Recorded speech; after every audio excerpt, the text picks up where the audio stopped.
In Movies and Money, the Joker sequel bombed at the box office compared to the original. Movie man Erik Childress, the founder of the Movie Madness podcast, is here. Erik, you put out a warning, and now this film just can't shake some bad reviews. Yeah, you can add me to the chorus, Angie, because this is definitely headed to put up some historic numbers on the negative side, and we're just getting started. A Joker Folie à Deux made just $37.8 million over the weekend, and that is a 60.8% drop from the $96.2 million that the first film started with back in 2019. The first Joker film grossed over $1 billion worldwide and $335 million domestic. There were hopes that this one could do $200 million. Now it is pretty clear it won't even reach $100 million. The drop this week could also put it in that historic category for a film of this magnitude.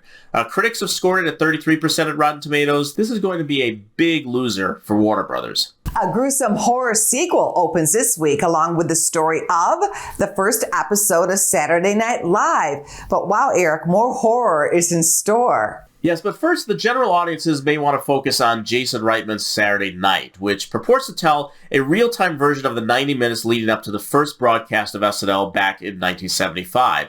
It's a mixed bag combining truth, anecdotes, and Easter eggs with performances that range from on-point to simplistic impersonations, but not one that doesn't have some entertainment value along the way. It has done well in 2 weeks of limited release and will probably find a modest attendance this week as it opens wider. The big story could be the release of Terrifier 3, though.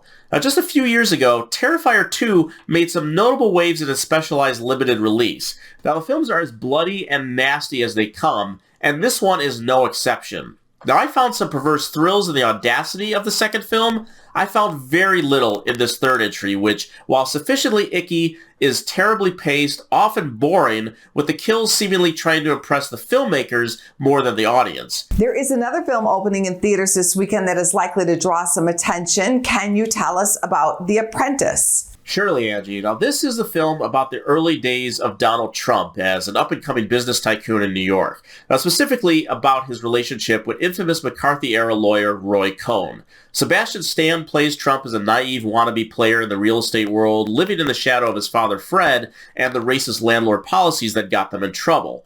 It's a flawed film, and while some audiences were willing to spend $25 million to celebrate the holier-than-thou treatment that Reagan got last month, I think many have had enough of this character and may rather spend their money on Art the Clown and Terrifier 3 than this one. Thank you, Erik.